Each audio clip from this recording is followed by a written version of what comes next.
आप सभी का फिर से बहुत बहुत बहुत बहुत स्वागत है। और आज के सेशन में मैं बातचीत करने वाली हूँ और सबसे पहले बातचीत करने वाली हूँ कि बहुत सारे लोग बोलते हैं कि मैंने कैसे काम किया, तो थोड़ा सा उसके बारे में बात करूंगी। फिर मैं बात करूंगी थोड़ा सा मेरे नजरिए से आरसीएम को देखेंगे। उसके बाद मैं बात करूंगी कि किस चीज के लिए मैंने आज इतनी मेहनत मैं कर रही हूँ, या टीम के बहुत सारे लोग या आरसीएम में बहुत सारे लोग मेहनत कर रहे हैं। और उसके बाद हम बात करेंगे थोड़ा सा सोशल मीडिया के बारे में। मेरे पास बहुत सारे कभी कभी फोन आते हैं कि आप सोशल मीडिया से कैसे बिजनेस को बिल्ड करते हो, तो थोड़ा सा टिप्स मैं आपको दे देंगी और थोड़ा सा इंफॉर्मेशन के बारे में हम लोग बातचीत करने वाले हैं। तो आज का सेशन इतने में कवर होने वाला है। कभी कभी फ्लो में मैं थोड़ा फास्ट निकल जाऊंगी, या कभी कभी फ्लो में अगर मैं टाइम ज्यादा ले लूं तो चंद्रा मैडम एक बार मुझे रोक दीजिएगा, ताकि मैं वहां पे फुल स्टॉप लगा दूं। तो चलिए आज की शुरुआत करते हैं। देखिए, जब इस बिजनेस के बारे में बोले तभी बिजनेस बोलते थे, अभी अभियान बोलते हैं। तो इस अभियान के बारे में जब मुझे पता चला तो मुझे ये समझ में आ गया था कि ये पूरा का पूरा जो गेम है, वो पूरा का पूरा हमारा गेम है, वो है हमारे माइंडसेट का। क्योंकि हम जितना मेंटली प्रिपेयर रहेंगे, उतना ज्यादा रिजेक्शन को फेस करने में, ऑब्जेक्शन को हैंडल करने में, लोगों का सामना करने में, लोगों के सवाल को हैंडल करने में आसानी रहेगी। और ये बात मुझे समझ में आ गया था कि ये चीजें आसान तो है, ऐसा नहीं कि आसान नहीं है, आसान है, पर थोड़ा सा डिफरेंट है। तो थोड़ा सा डिफरेंट क्यों है? क्योंकि हम जहाँ इंडियन सोसाइटी में, हमारी कुछ हो ना हो, हमारी ये नाक बहुत बड़ी होती है। हम क्या सोचते हैं कि यार कोई हमें मना कर देगा, कोई हमें बोलेगा, मैं उसके पास 4 बार जा रहा हूँ, वो मना कर दे रहा है, तो हमारी जो नाक है ना, वो दुखने लगती है, हमें बड़ी तकलीफ होती है। और उस चीज से ओवरकम करने के लिए तभी हम ओवरकम कर पाएंगे जब हम यहाँ से बहुत स्ट्रांग होंगे। और इनिशियल फेज में ये बहुत ज्यादा होता है। इनिशियल फेज में जब आप स्टूडेंट होते हैं, या जब आपकी एज कम होती है, और इंडियन सोसाइटी में जब फीमेल आप इस बिजनेस को बिल्ड कर रहे होते हैं, तो कभी कभी ऐसा होता है कि आप जाते हैं बिजनेस को समझाने के लिए और उल्टा वो आपको समझा के भेजने लगते हैं। और ये कई बार हुआ। और जब ये कई बार हुआ तो उस रिजेक्शन के बाद में, उस ऑब्जेक्शन के बाद में मुझे समझ में आ गया कि इस बिजनेस को अगर बिल्ड करना है तो सबसे पहले खुद को यहाँ से रेडी करना होगा, यहाँ से तैयार करना पड़ेगा। और यहाँ से तैयार करने का एक ही तरीका है, वो है कि जितना ज्यादा अच्छा इंफॉर्मेशन जाएगा, उतना ज्यादा ये स्ट्रांग होगा। उसके बाद मैंने सेमिनार में, मैंने अलग अलग जगह पे को लीडर से बात करके, अपने अपलाइन से ज्यादा बात करके, क्योंकि जो अपलाइन है वो मेरे सफल है, जो हमारे कोर लीडर है वो सफल है, तो उनकी संगति में रहना स्टार्ट किया, उनसे बात करना स्टार्ट किया, और धीरे धीरे धीरे धीरे मैं यहाँ से स्ट्रांग बन गई। तो सबसे पहला रीजन जो है मेरा इस बिजनेस में कामयाबी का, वो सबसे पहला रीजन है कि मुझे पहले यहाँ से स्ट्रांग बनना पड़ा। और ये स्ट्रांग इस तरीके से बनी, किसी को समझ में आए ना आए, मेरे को समझ में आ गया तो मेरे को कोई इन्फ्लुएंस नहीं कर सकता। मुझे इस बिजनेस को बिल्ड करना है, और चाहे जिस परिस्थिति में हो, जिस स्थिति में हो, जितना संघर्ष करना पड़े, जितना स्ट्रगल करना पड़े, कितनी भी कठिनाई, मैं इस बिजनेस को बिल्ड करूंगी। ये वाला डिसीजन मैंने बहुत अच्छे से ले लिया था, और ये मेरी जो राह थी, मेरे जो पाथ थे, उसको आसान कर दिया। क्योंकि जब ऑब्जेक्शन आता था तकलीफ नहीं होती थी, करे कोई भी कुछ करे, मेरे को करना है।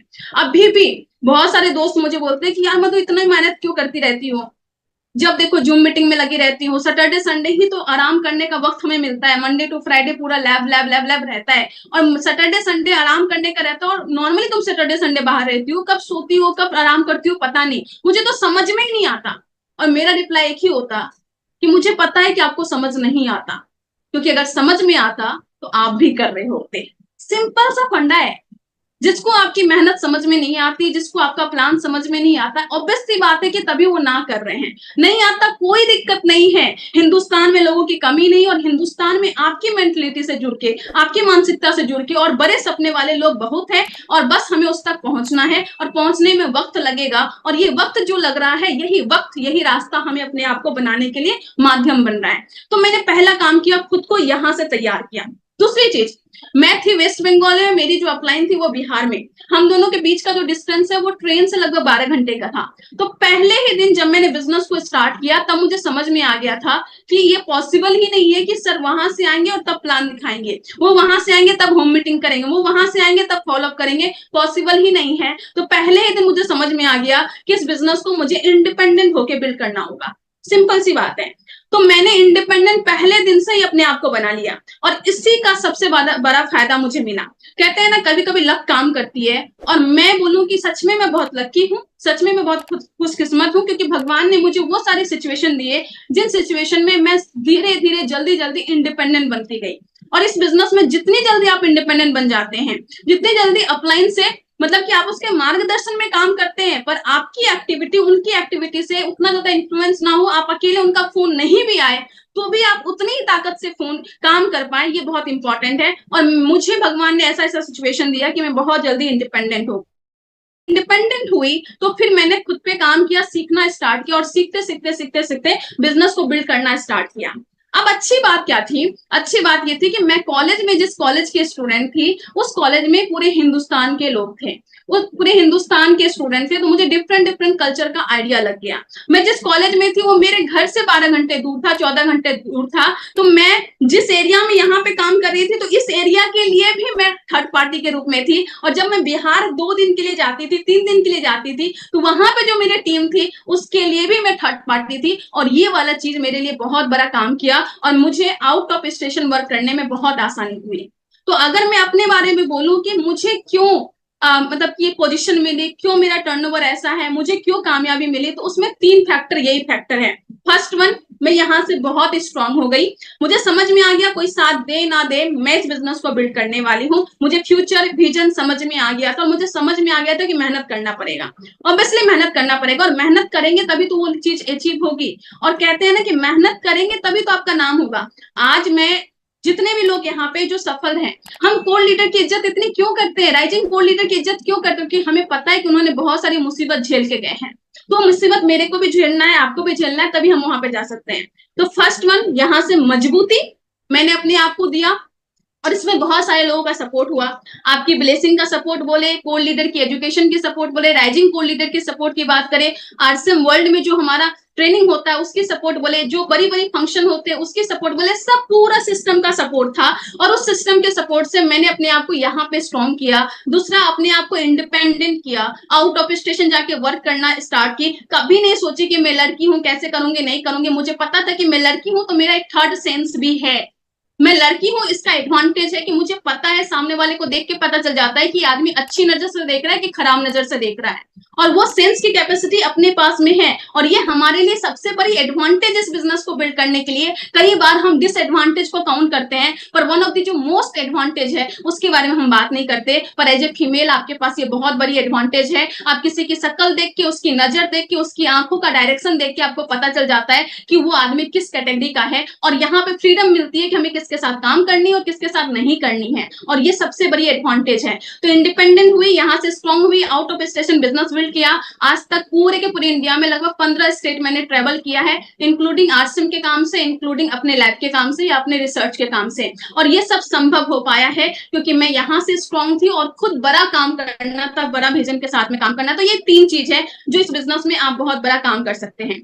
अब बात कर रहे हैं कि एक्शन प्लान क्या होता है, क्या क्या मैंने किया। तो सिंपल, जो हमारा सिस्टम है उसको फॉलो किया, कुछ भी नहीं है और भी, बस सिस्टम ही है। और यही एक सिस्टम है जो आपका टाइम, एनर्जी, मनी तीनों को बचा सकता है। सिंपल सी बात है।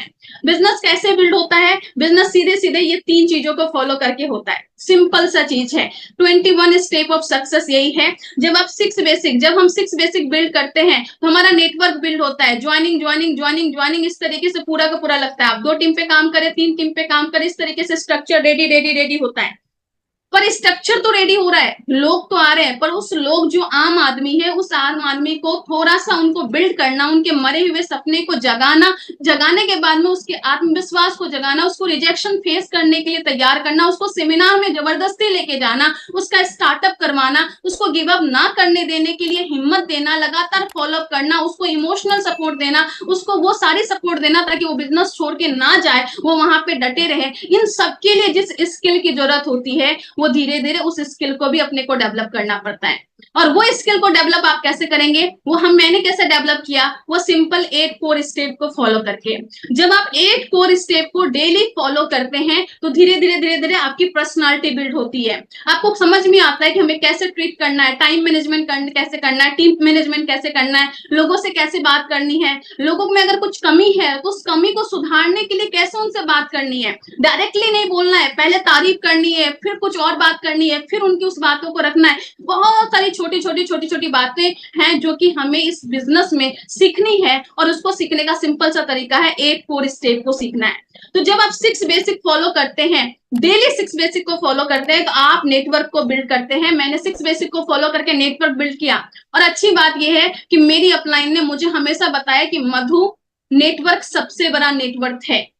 अगर आपको 10 कहते हैं 10 हमारे बिहार में बोला जाता है कि अगर इतनी सी जमीन है, इस जमीन की कैपेसिटी अगर 10 बीघा धान उगाने की है, या 10 क्या बोलते हैं क्विंटल अगर धान उगाने की है, तो सेम जमीन में आप 100 क्विंटल नहीं उपजा सकते, कैपेसिटी है उसकी। उसी तरीके से अगर आपकी टीम में 1000 लोग हैं, उस 1000 लोगों की कैपेसिटी है कि हम टेक्निकल बन सकते हैं, तो उसी 1000 लोगों के बल पे हम रूबी नहीं जा सकते हैं। तो मुझे जमीन वाला एग्जाम्पल मेरे मोहन सर ने हमेशा दिया कि मधु, अगर तुम्हें ज्यादा खेती चाहिए, ज्यादा नेटवर्क चाहिए, ज्यादा धान चाहिए, ज्यादा गेहूं चाहिए, तो जमीन को बड़ा करना होगा, यानी कि नेटवर्क को बिल्ड करना पड़ेगा। और नेटवर्क के लिए ज्वाइनिंग की प्रोसेस को बढ़ाना पड़ेगा, और ज्वाइनिंग का सिंपल सा है बैक टू बेसिक। 6 बेसिक को फॉलो करना है। पर उस जमीन को हमेशा उपजाऊ रखना, उसमें क्रिएटिविटी लेके आना, कंपाउंडिंग लेके आना, उसके लिए 8 कोर स्टेप को फॉलो करना है। तो नेटवर्क बिल्ड करना है, फिर धीरे धीरे अपनी पर्सनालिटी को भी बिल्ड करनी है, ताकि उस नेटवर्क को हम संभाल सके।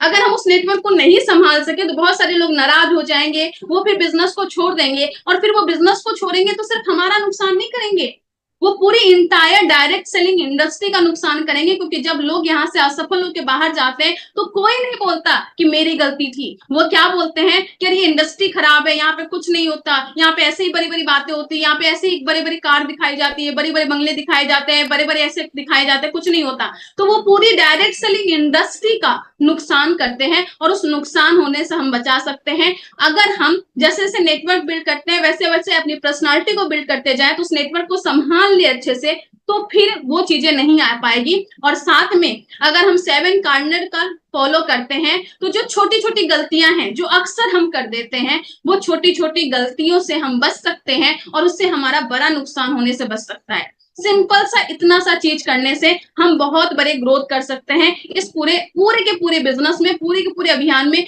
हम बहुत जल्दी बड़े टॉप अचीवर बन सकते हैं। ये सिंपल सा फंडा है जो अपने को करना है। और अच्छी बात यह है कि ये सिखाने के लिए हमारे पास एक बहुत अच्छा सिस्टम है। ये सिखाने के लिए सेमिनार होती है, ट्रेनिंग होती है, यूनिक एजुकेशन सिस्टम का डेली का सेशन होता है, सुबह गुरुकुल का सेशन होता है, तेजस कोर्सेस हो रहे हैं बुनियाद के, मेन के, जहां पे छोटी छोटी बातों को डील किया जा रहा है। क्या नहीं करना है वो भी बताया जा रहा है, क्या करना है ये भी बताया जा रहा है। जब इतनी स्ट्रॉन्ग एजुकेशन सिस्टम है, और इस एजुकेशन सिस्टम को अगर हमने फॉलो कर लिया, तो सच में हम बहुत बड़ी पावर, बहुत बड़ी इंपायर को खड़ा कर सकते हैं। और इस चीज को ध्यान में रख के अपने को काम करना, और मैंने हमेशा इस चीज को ध्यान में रखा। इमोशनल टच इस चीज को देने के लिए आप 6 बेसिक, 8 कोर स्टेप, 7 कार्नर को एक पेज में लिख के, जहां सुबह उठते ही आपका नजर जाता है, वहां पे आप चिपका सकते हैं। ये मैंने कई बार किया, आज भी मेरे रूम में मेरे हैंड से रिटन ये सारी चीजें हैं। उससे क्या होता है कि इमोशनल टच आता है, आप ये कर सकते हैं। अब मेरी नजर से थोड़ा सा आरसीएम को देखते हैं। मेरी नजर से अगर आपको आरसीएम को देखना है, तो आरसीएम एक क्लास को बदलने का बिजनेस है। ये छोटा मोटा बिजनेस नहीं है, छोटा मोटा अभियान नहीं है। ये वो अभियान है जहां पे आप अपनी क्लास को बदल सकते हैं। अगर एक छोटा सा एग्जांपल मैं आपको दूं, जब मैं 11th क्लास में थी, तो 11th क्लास में मुझे अपने घर से फॉरबिसगंज से पटना जाना था, एक एग्जाम को देने के लिए, एक कॉम्पिटिटिव एग्जाम को देने के लिए जाना था। और मुझे याद है कि मैं गई थी तो नॉर्मल स्लीपर से गई थी, पर आने के टाइम पे मेरी टिकट कंफर्म नहीं हो पाई थी, तो जनरल से आए थे। मैं, मेरा भाई और मेरी मदर, तीनों जब जनरल से आए थे ना, और उस जनरल की जो स्थिति मैंने देखी थी, ऐसा नहीं कि आज मैं लोकल ट्रेन में ट्रैवल नहीं करती हूँ, मैं आज भी लोकल ट्रेन में ट्रैवल करती हूँ। आज खुद आई तो लगभग 20 मिनट का मेरा ट्रैवलिंग लोकल ट्रेन से ही था, मैं उसको बुरा नहीं बोलती। लेकिन मैं जब उस जनरल क्लास की देखी थी ना, तो मुझे बड़ा अफसोस हुआ था, और मुझे लगा था यार जिंदगी ऐसे नहीं जीनी मुझे। और उस टाइम पे एक बर्निंग डिजायर आया था कि मधु, अगर कभी मौका मिले ना तो बड़ा काम करना। और उस दिन से वो आग थी। और कहते हैं ना, जब आप किसी चीज की चाहत रखते हैं तो कोई ना कोई चीज मिल जाती है। और मुझे मौका मिला, आरसीएम मिला, और आरसीएम ने आज ये मुकाम दिया है, आज ये हिम्मत दी है कि आज जब मैं अपनी मम्मी के लिए कभी टिकट बुक करना होता है ना, तो कभी भी मैं देखती हूँ कि इस ट्रेन में सबसे अच्छा बोगी क्या है, क्या फर्स्ट एसी अवेलेबल है, सेकेंड एसी अवेलेबल है, थर्ड एसी अवेलेबल है। कई साल हो गए मैंने मम्मी को कभी भी स्लीपर में भी नहीं भेजा, मैं हमेशा थर्ड एसी में, और अगर पॉसिबल हो तो फ्लाइट में ट्रेवल करने के लिए बोलती हूँ। क्यों? क्योंकि ये आरसीएम ने हमें औकात दी है कि हम लोअर क्लास से अभी middle class, high upper class में तो आ ही गए हैं, और धीरे धीरे धीरे धीरे बहुत बड़े सेक्शन में जाने की तैयारी है। और आप सभी को यह मौका मिल रहा है कि आप अपने क्लास को बदल सकते हैं। जनरल से स्लीपर, स्लीपर से थर्ड एसी, थर्ड एसी से सेकेंड एसी, सेकेंड एसी से फर्स्ट एसी, फर्स्ट एसी से फ्लाइट, और फ्लाइट से एक दिन ऐसा होगा कि आपका भी पर्सनल एक जेट विमान हो सकता है, अगर हम उस विजन के साथ में काम करें तो। अब आरसीएम क्या है? सबको आरसीएम लगता है कि छोटी सी कंपनी है या बड़ी सी कंपनी है या एक कंपनी है, पर मेरी नजरों से देखिए तो आरसीएम एक कंपनी है ही नहीं। मैं अपनी नजर से अगर देखती हूँ ना, तो मैं ऐसे देखती हूँ, पूरे के पूरे हिंदुस्तान में और पूरे के पूरे वर्ल्ड में ऐसी बहुत सारी कंपनी है जिसका बस जो प्रोडक्ट है वो हेल्थ केयर का प्रोडक्ट है, उसका न्यूट्रिशन का प्रोडक्ट है। और अपने पास में न्यूट्रिशन का बहुत अच्छा, न्यूट्रिशन और न्यूट्रिशनल का एक बहुत अच्छा सेगमेंट है जो न्यूट्रीचार्ज और गामा ओरिजिनल का है। मतलब कि बहुत सारी कंपनी है जो हेल्थ केयर में काम करती है, और उसके टक्कर में हमारे पास एक सेगमेंट है, तो हम यहाँ पे एक कंपनी के बराबर हैं। बहुत सारे वर्ल्ड लेवल पे कंपनी है जो वर्ल्ड में और इंडिया में भी चल रही है, जिसका सिर्फ प्रोडक्ट कॉस्मेटिक का ही है।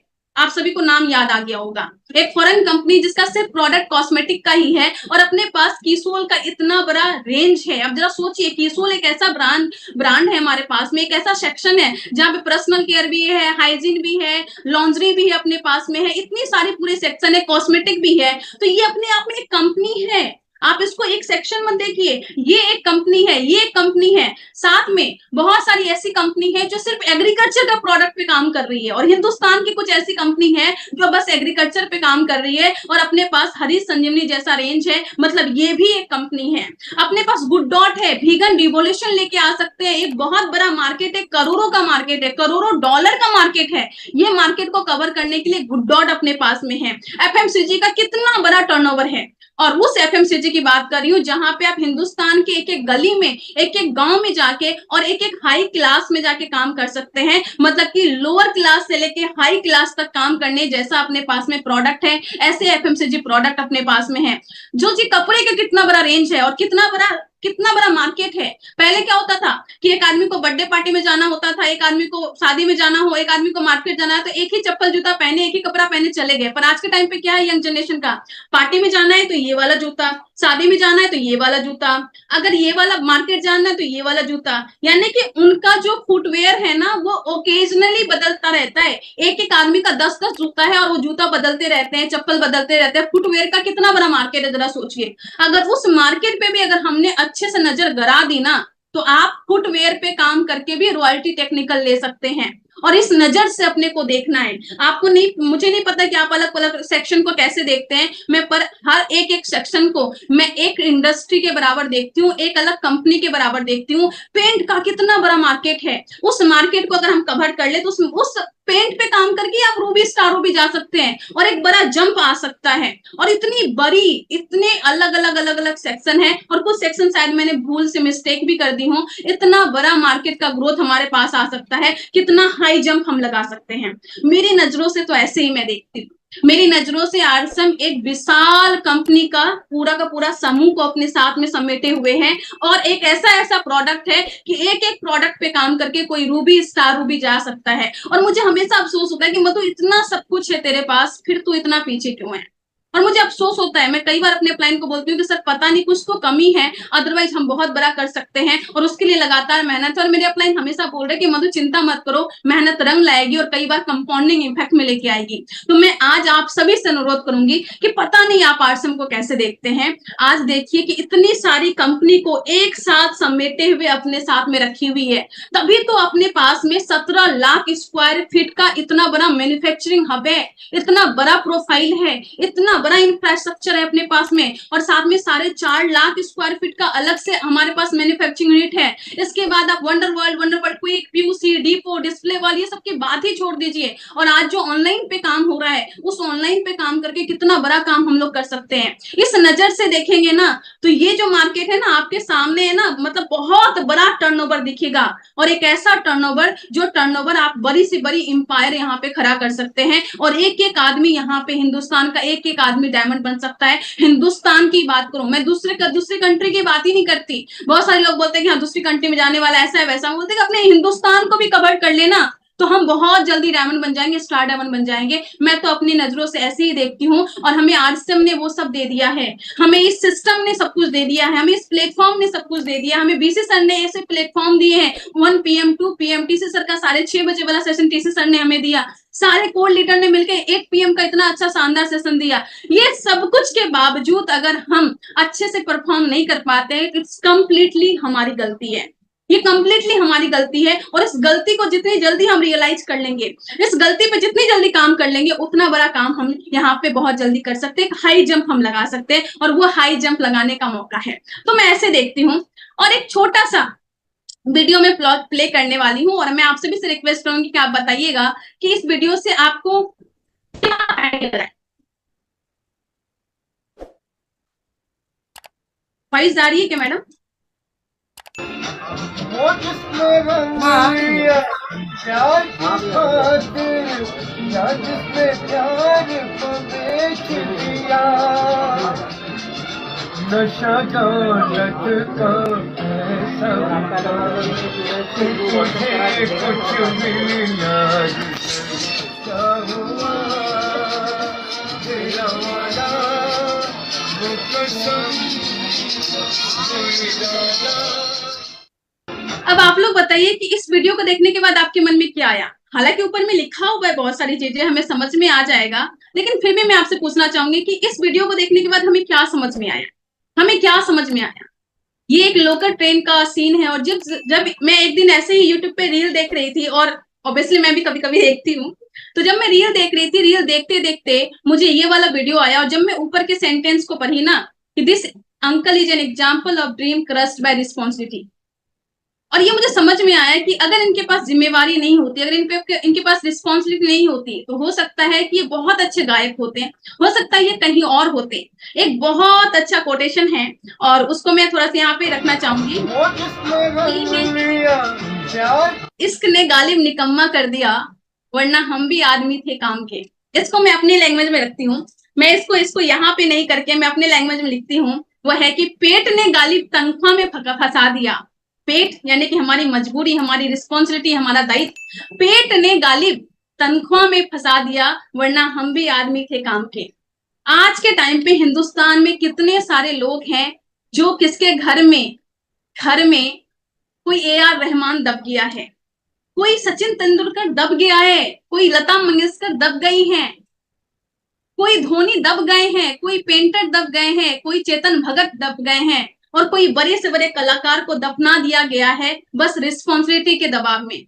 आज हम सभी के घर में बहुत बहुत बड़े बड़े टैलेंट है। हो सकता है कोई पेंटर होगा, कोई अच्छी पेंटिंग करते होंगे, कोई अच्छा लिखते होंगे, कोई अच्छा गाते होंगे, कोई अच्छा तबला बजाते, कोई अच्छा डांस करते होंगे, कोई अच्छा नाटक करते होते होंगे, कोई अच्छा स्पीच देते होंगे। बट हम क्या बोलते हैं कि बेटा इन सबसे पेट नहीं भरता। पेट भरता है डॉक्टर, इंजीनियर, प्रोफेसर बनके, वकील बनके, उस प्रोफेशन में जाओ। और उस चक्कर में हम कितने सारे हॉबी को, कितने सारे हुनर को हम दफना देते हैं। हिंदुस्तान में कई कलाकार कहीं कहीं आपको दफन मिलेंगे, कभी किसी लोकल ट्रेन में मिलेंगे, कभी किसी फैक्ट्री में मिलेंगे, कभी किसी कंप्यूटर के सामने काम करते हुए मिल जाएंगे, और कभी कहीं पे अपने को 45 डिग्री में जलाते हुए कहीं पे काम करते हुए मिल जाएंगे। और मुझे समझ में आ गया कि हिंदुस्तान में हमें अगर कोई फ्रीडम दे सकता है, हमारी नेक्स्ट जनरेशन को फ्रीडम दे सकता है, तो वो एक पैसिव इनकम के थ्रू आरसीएम से मिल सकता है। मुझे नहीं पता, ठीक है, मेरी लाइफ जो भी है, मेरा जो भी हो गया, आपका जो भी हो गया, आपकी उम्र 50 साल है, 60 साल है, आपकी उम्र 40 साल है, 30 साल है, 35 साल है, आपने ठीक है पेट के खातिर अपनी हॉबी को जला दिया, अपने हुनर को जला दिया, अपने हुनर को कहीं दफना दिया। पर क्या आप चाहते हैं कि यही सेम चीज आपके बच्चे के साथ हो? आपके घर से सचिन तेंदुलकर निकल सकते हैं, आपके घर से कोई AR रहमान निकल सकते हैं, आपके घर से कोई साइना नेहवाल निकल सकते हैं, आपके घर से बहुत बड़े बड़े लोग निकल सकते हैं, लेकिन वो कब निकलेंगे? जब आप उसे फ्रीडम देंगे। और वो फ्रीडम मेरे को चाहिए। मैं आरसीएम को फ्रीडम के लिए करती हूँ, सिंपल सी बात है। मेरे मन में एक ही हॉबी है कि मेरे को लोकल ट्रेन में ऐसे अपनी हॉबी को गाते हुए, या जब मैं लास्ट स्टेज में हूँ, या जब मैं 60-70 की उम्र में हूँ, तो मुझे ऐसा नहीं कि काश मेरी जिंदगी में ऐसा होता तो मैं ये होता। काश अगर जिम्मेवारी नहीं होती तो मैं ये कर रही होती, ये काश मुझे नहीं चाहिए। आज अगर हिंदुस्तान में आप एक सर्वे करें और लोगों से जाके पूछे कि आपको अगर मौका मिलता, अगर आपको पैसे की दिक्कत नहीं होती, पैसे के बारे में नहीं सोचना पड़ता, तो आप क्या बनते। और मैं आपको बोलना चाहती हूँ, सर्वे में 99% लोग या 90% लोगों का आंसर होगा, वो अलग होगा जो आज वो है। और ऐसा है, वो अलग सेक्टर में है, जो उनका हुनर था वो नहीं है। क्या हम अगली नेक्स्ट जनरेशन को ऐसा ही देना चाहते हैं? सीरियसली, अफसोस करते हुए लास्ट टाइम पे अफसोस हो, 84 लाख योनियों के बाद में एक इंसान का जन्म हमें मिला है, जहां हम सोच सकते हैं, कर सकते हैं, अपने हुनर को निखार सकते हैं, अपनी हॉबी पे काम कर सकते हैं, हंस सकते हैं, मुस्कुरा सकते हैं, बात कर सकते हैं, सोच सकते हैं।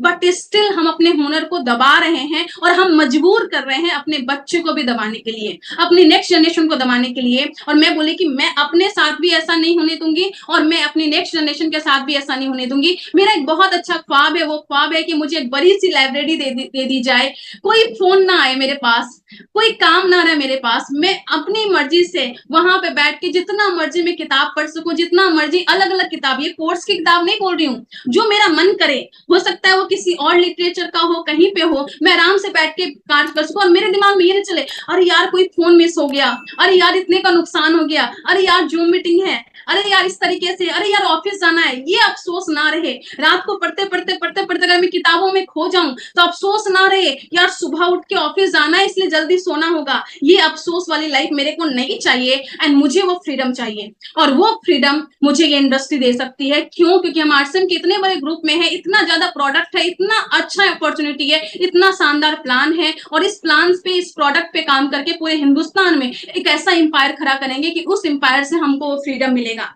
और ये फ्रीडम सिर्फ मेरी फ्रीडम नहीं होगी, ये फ्रीडम मेरी नेक्स्ट जनरेशन की फ्रीडम होगी। ये फ्रीडम होगी कि मेरी किसी भी जनरेशन को ये सोचना नहीं पड़ेगा कि यार मैं गायक बनूं कि नहीं बनूं, मैं क्रिकेटर बनूं कि नहीं बनूं, मैं बैडमिंटन खेलूं कि नहीं खेलूं, मैं लेखक बनूं कि नहीं बनूं, मैं कविता लिखूं कि नहीं लिखूं, क्योंकि पैसे कहां से आएंगे।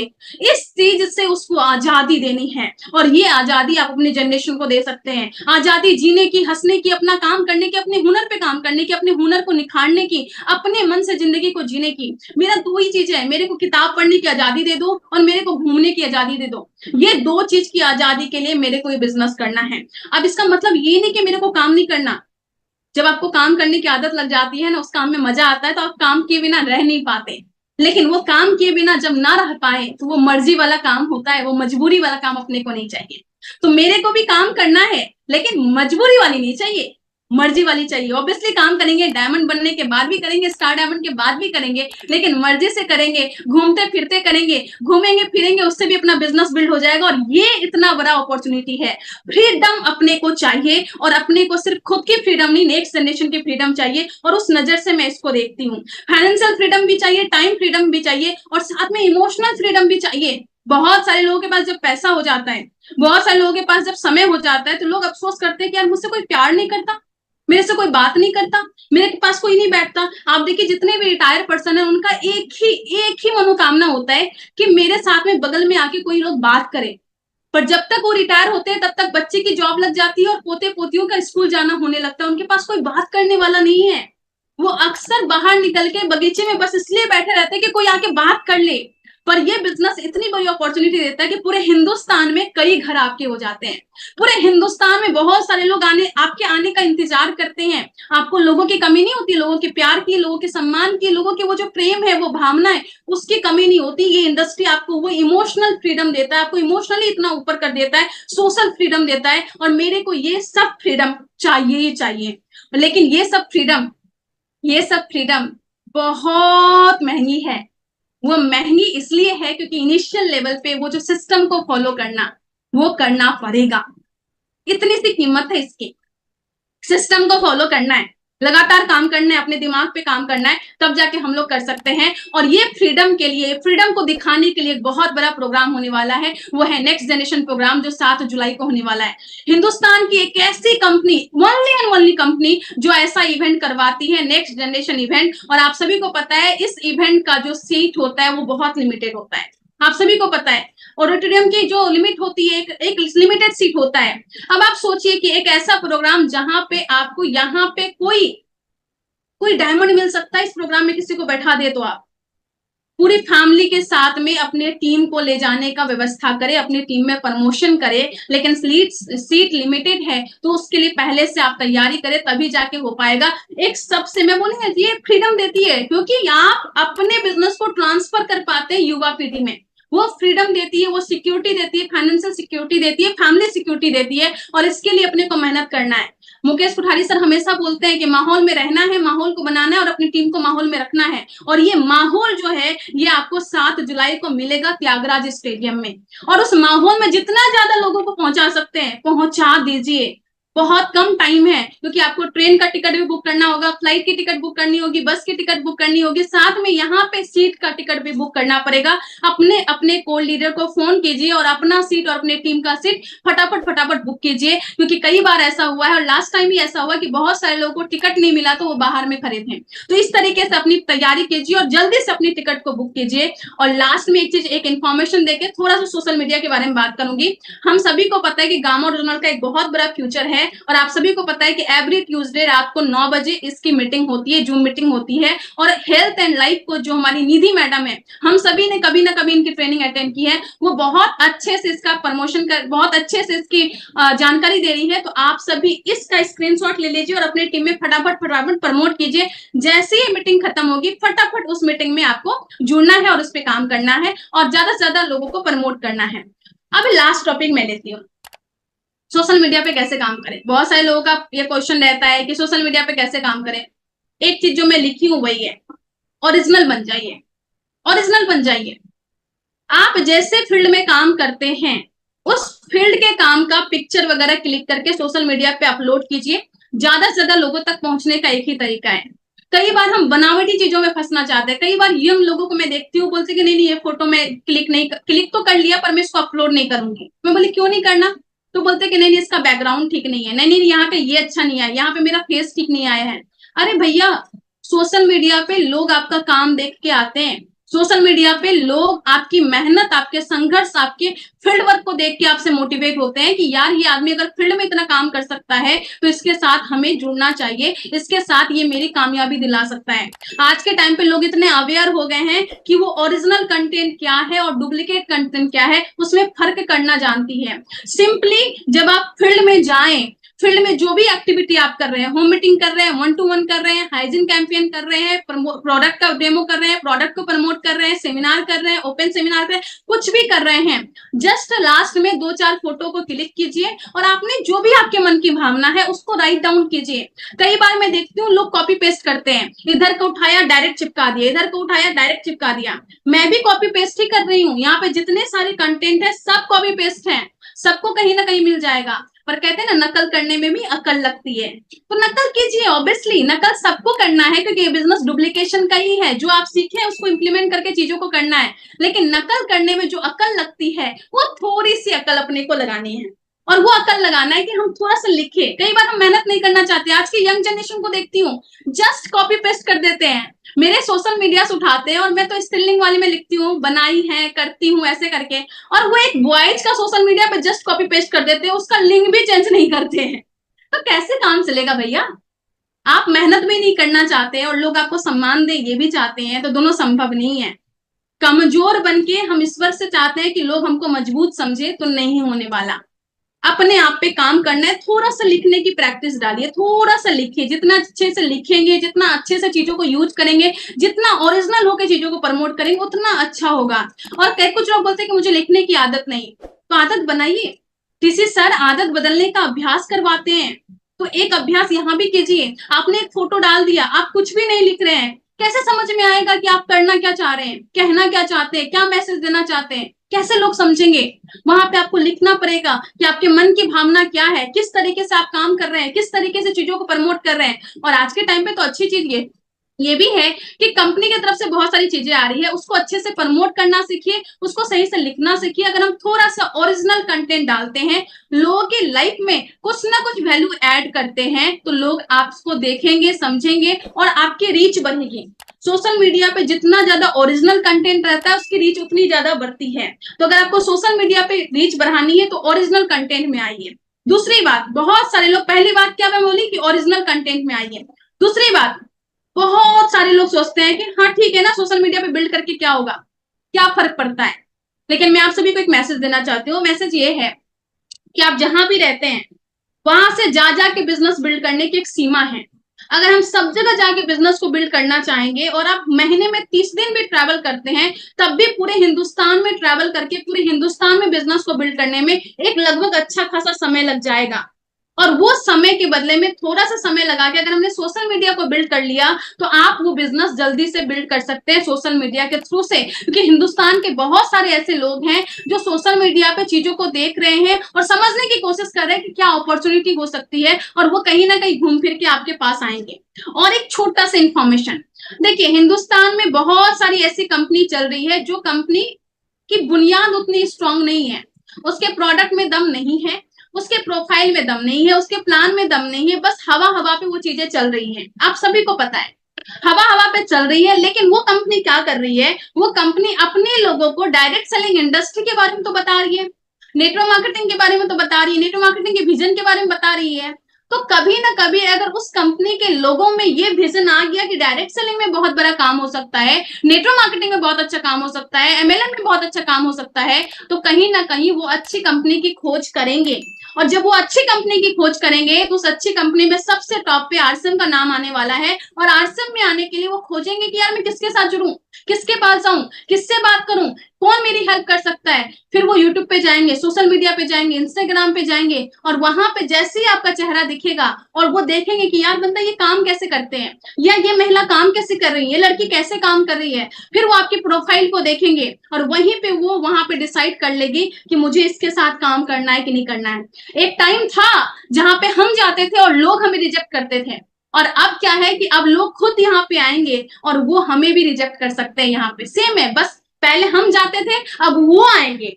तो कम से कम अपनी प्रोफाइल को इतना स्ट्रांग तो बनाए, अपने सोशल मीडिया प्लेटफॉर्म को इतना स्ट्रांग तो बनाए कि जब लोग हमें आए, तो जब वो आए तो वो देखते रह जाए और हमारे प्रोफाइल में खो जाए, और उनको डायरेक्ट सेलिंग इंडस्ट्री में आरसम करने का मन हो तो वो डायरेक्ट आपको फोन लगाए, और अगर आप फोन ना उठाए तो आपका इंतजार करे, 2 दिन 3 दिन 5 दिन इंतजार करे कि कभी ना कभी सर का फोन आएगा और मुझे सर के साथ ही काम करना है। इस लेवल का प्रोफाइल आपको क्रिएट करना है।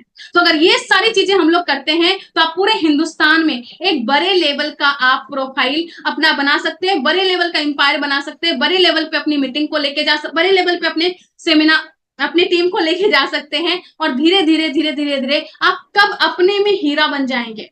हमारे बीसी सर क्या बोलते हैं, वो सिंपल सी बात बोलते हैं, पहले हम खुद हीरा बनते हैं, फिर वो डायमंड की पिन अपने पास आती है। तो अपने को हीरा बनना है पहले, और जो ये प्रोसेस है ना, वो प्रोसेस हमें हीरा बनाती है। सतीश पंडित जी हमेशा बोलते हैं कि इंसान तो रास्ते में ही बनता है, मंजिल में पहुंच के तो अलसाता है। तो मंजिल में पहुंच के तो हम तो अलसा जाएंगे, हम तो कंफर्ट जोन में चले जाएंगे।